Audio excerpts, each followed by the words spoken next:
मौसम भला किसे पसंद नहीं होते। बचपन से ही हमें बारिश का मौसम बहुत पसंद है। बारिश में नाचना खेलना हमें बहुत ज्यादा पसंद है। और सोचो एक ऐसा बारिश आए जो पूरा शहर तबाह कर दे, ऐसी सर्दी आए कि पूरा शहर जमा दे, हर आदमी फ्रीज हो जाए, ऐसी भीषण गर्मी हो कि पूरा महासागर उबाल दे। ऐसी ही डरावनी दुनिया होती है जियो स्टॉर्म की मूवी की। कहानी शुरू होती है फ्लैशबैक से, जहाँ हमें एक छोटी बच्ची बता रही होती है कि एक समय था जब हमारा मौसम पागल हो गया था। कहीं गर्मी इतनी बड़ी थी कि इंसान का निकलना मुश्किल हो गया था, कहीं इतनी बारिश हुई कि पूरा शहर डूब गया। अब हालात काबू से बाहर हो गए तो दुनिया के बड़े बड़े देशों ने मिलकर एक प्लान बनाया। उन्होंने बनाया डच बॉय, एक विशाल सैटेलाइट नेटवर्क जो धरती के चारों तरफ घूमती है और मौसम को कंट्रोल करती है। इस मिशन को लीड कर रहे हैं जैक लॉसन। जैक लॉसन कोई नॉर्मल इंजीनियर नहीं, ये बंदा जीनियस है, लेकिन उतना ही जिद्दी भी। ये बस अपनी मर्जी की करता है। अगर इसे गुस्सा आ गया तो बड़े बड़े नेताओं की भी क्लास लगा दे। हम देखते हैं कि डच बॉय सिस्टम काम कर रहा है, एक गाँव को बर्फीले तूफान से बचा लेता है। सब खुश होते हैं, लेकिन खुशी ज्यादा दिन नहीं टिकती। यहाँ जो सीन कट होता है अफगानिस्तान के एक रेगिस्तान से। वो मरुस्थल जो हमेशा गर्मी से जाना जाता था, आज वही तापमान -62 डिग्री चला जाता है। पूरा गांव, इंसान और जानवर सब कुछ बर्फ में बदल जाता है। इंटरनेशनल सेंट्रल गवर्नमेंट के पास ये खबर पहुंचती है और वो सब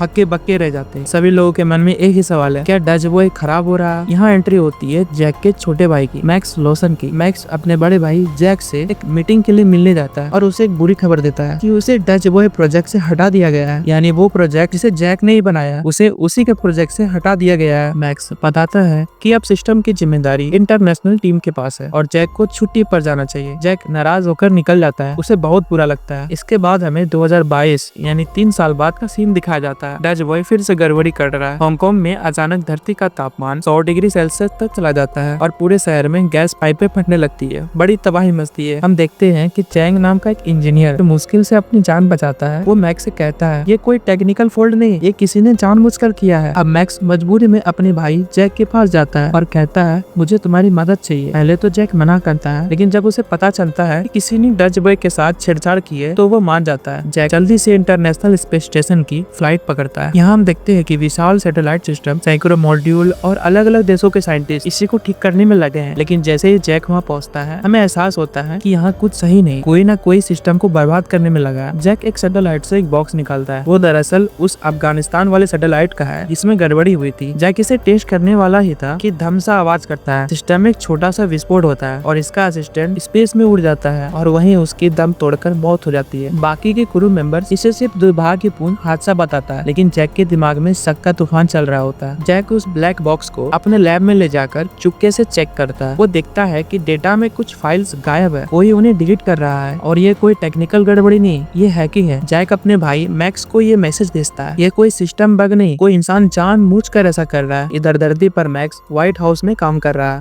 वो प्रेसिडेंट एंड्रयू पाल्मर और उनके स्टाफ से बात कर रहा है। वहाँ पर प्रेसिडेंट का सेक्रेटरी मौजूद होता है, लियोनार्ड डेकॉर्ड, जो देखने में बहुत ही सभ्य लेकिन चालाक होता है। अपनी फिल्मों में देखा होगा, जो सबसे शांत और मुस्कुराता हुआ इंसान होता है वही सबसे खतरनाक निकलता है। मैक्स को शक रहता है कि ये पूरा खेल किसी पॉलिटिकल पावर के लिए हो रहा है। अब आते हैं हांगकांग में। चैंग जो वहाँ का डच बॉय स्टेशन कंट्रोल करता है, वहाँ सिस्टम में देखता है कि जो सैटेलाइट हांगकांग का तापमान बढ़ा रहा था उसे किसी ने रिप्रोग्राम किया है, यानी छेड़छाड़ किया है। जैक मैक्स से कहता है कि ये सिर्फ मौसम का कंट्रोल नहीं बल्कि एक हथियार है। कुछ बड़े बड़े पावरफुल लोग अपने निजी फायदे के लिए डच बॉय को बदनाम करना चाहता है। उन्हें लोगों की जान की कोई फिक्र ही नहीं है। जैक अब धीरे धीरे समझ रहा है कि स्पेस स्टेशन पर कोई अंदर का गद्दार है। वो क्रू के हर एक मेंबर पर नजर रखने लगता है। वो एक के बाद एक क्रू मेंबर की मूवमेंट चेक करने लग जाता है। लेकिन तभी एक नया हादसा होता है। एक और सैटेलाइट में विस्फोट हो जाता है। ये सैटेलाइट जापान को बचा रहा था, लेकिन अब उसका भी डेटा गायब हो चुका है। जैक को साफ पता लग चुका है कि कोई गद्दार है जो पूरे सिस्टम को एक एक करके खत्म कर रहा है। धरती पर मैक्स चुपके से अपनी गर्लफ्रेंड सारा विल्सन को सब कुछ बताता है और एक मदद लेता है। वो उसे कहता है हमें प्रेसिडेंट का कॉन्फिडेंशियल लॉगिन चाहिए। सारा पहले तो हिचकिचाती है लेकिन मान जाती है। अब सवाल, मैक्स का ये लॉगिन क्यों चाहिए? क्योंकि अगर उसे प्रेसिडेंट की प्राइवेट फाइल्स मिल जाए तो शायद इस साजिश के पीछे कौन है ये पता चल सकता है। मैक्स चैंग से मिलने जाता है, लेकिन चैंग घायल हालत में मिलता है। वो कहता है मैक्स ये सब प्रोजेक्ट जीउस है। इतना कहकर उसकी मौत हो जाती है। अब मैक्स के पास दो बड़े सवाल है, ये प्रोजेक्ट जीउस क्या है और इसे चला कौन रहा है? इधर स्पेस में जैक को बीती कुछ पिछली घटनाओं से पता चलता है कि सिस्टम में अगर छेड़छाड़ जारी रही तो अगले कुछ दिनों में जियो स्टॉर्म ट्रिगर हो जाएगा और अगर जियो स्टॉर्म शुरू हुआ तो कोई नहीं बचेगा। जैक और मैक्स को अब बिना किसी पर भरोसा किए अलग अलग जगहों से मिलकर काम करना होगा। घायल पड़े चैंग के मुंह से प्रोजेक्ट जीउस का नाम सुनकर मैक्स का दिमाग घूम गया है। मैक्स अपनी गर्लफ्रेंड और सीक्रेट सर्विस एजेंट सारा को एक कैफे में बुलाता है। सारा को लगता है है ये कोई रोमांटिक मुलाकात है, लेकिन मैक्स बैग से एक लैपटॉप निकालकर डेटा दिखाने लगता है। सारा बोलती है, मैक्स तुम मुझे ये सब क्यों दिखा रहे हो? मैं सीक्रेट सर्विस में हूँ, तुम्हारे हैकिंग क्लब में नहीं। मैक्स कहता है, ये क्लब नहीं, दुनिया बचाने का मिशन है और मुझे तुम्हारी मदद चाहिए प्रेसिडेंट के लॉगिन की। सारा पहले तो मना करती है क्योंकि उसे पता है कि ये क्राइम है, अगर वो पकड़ी गई तो वो मौत के मुंह में भी जा सकती है। लेकिन जब मैक्स उसे अफगानिस्तान और हांगकांग के हादसे की फुटेज दिखाता है तो उसका चेहरा भी पीला पड़ जाता है। आखिरकार वो कहती है, ठीक है, लेकिन हमें ये बहुत साफ साफ करना होगा और सबसे बचकर। इधर स्पेस में जैक अब हर एक सैटेलाइट के सिस्टम लॉग को चेक कर रहा है। वो नोटिस करता है कि जिन सैटेलाइट में हादसे हुए उनमें कॉमन पैटर्न है, सबके कंट्रोल फाइल्स में एक ही तरह का कोड स्क्रिप्ट डाला गया है, यानी ये किसी एक ही हैकर या टीम का काम है। वो क्रू मेंबर दुसान, जो कि एक सर्बियन इंजीनियर होता है, उससे इस बारे में बताता है। दुसान कहता है, ये कोई बाहरी हैकर नहीं, अंदर का कोई है। अब धरती पर नई तबाही की शुरुआत हो जाती है। मौसम का कहर बढ़ता जा रहा है। ब्राजील में अचानक आसमान से बड़े बड़े ओले गिरने लगते हैं। कारें, बसें, घर सब चकनाचूर होने लगते हैं।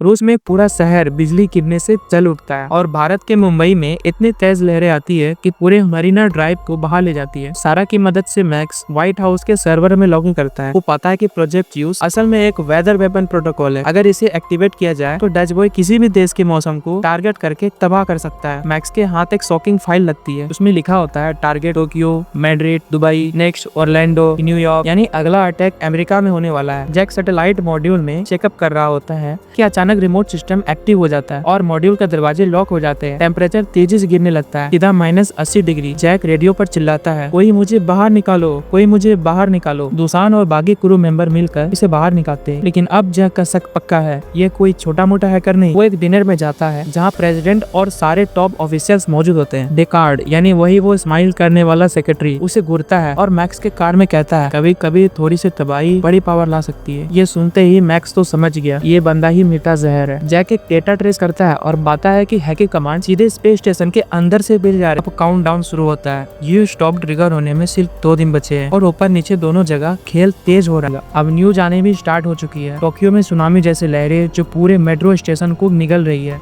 दुबई में रेत का तूफान, लेकिन इस बार रेत के साथ बर्फ भी गिर रही है। ऑस्ट्रेलिया में आग का तूफान आ चुका है। हवा में घुटते आग के बवंडर जो जंगल और शहर दोनों जला रहे हैं। लोग भाग रहे हैं, कारें पलट रही है। पूरी दुनिया का माहौल एंड ऑफ द वर्ल्ड जैसा हो चुका है। जैक, दुसान और उते एक खास मॉड्यूल में जाते हैं। वहाँ डच बॉय के कंट्रोल कोर है। वो यहाँ पाते हैं कि सिस्टम का ऑटो पायलट मोड लॉक कर दिया है, मतलब सिस्टम खुद को बचाने की कोशिश भी नहीं कर सकता। और अब सबसे खतरनाक बात, वो इस कोर तक फिजिकली बिना पहुंचे बदलाव कर ही नहीं सकता। दुसान कहता है, ये काम किसी ऐसे का है जिसके पास एक्सेस पास है। जैक कहता है, तो अब ये गेम कौन बनेगा गद्दार में बदल गया है। मैक्स और सारा व्हाइट हाउस के सिस्टम में गहराई में घुसकर फाइलें खंगाल रहे हैं। उन्हें एक डिलीटेड मेमो मिलता है जिसमें साफ लिखा है, project use activation authorised by secretary Leonard Deacon. Max कहता है, ये तो खेल डेकोड का है। वो जियोस्टॉर्म का हथियार बनाकर प्रेसिडेंट को हटाकर खुद पावर में आना चाहता है। सारा कहती है, अगर हमें ये रोकना है तो हमें प्रेसिडेंट को ये सब बताना होगा, लेकिन उससे पहले हमें डेकोड से बचना होगा क्योंकि वो बहुत पावरफुल है। डेकोड को अब शक हो जाता है कि मैक्स ने उसका राज पकड़ लिया है। वो व्हाइट हाउस जाता है और वहाँ के सिक्योरिटी हेड को कहता है,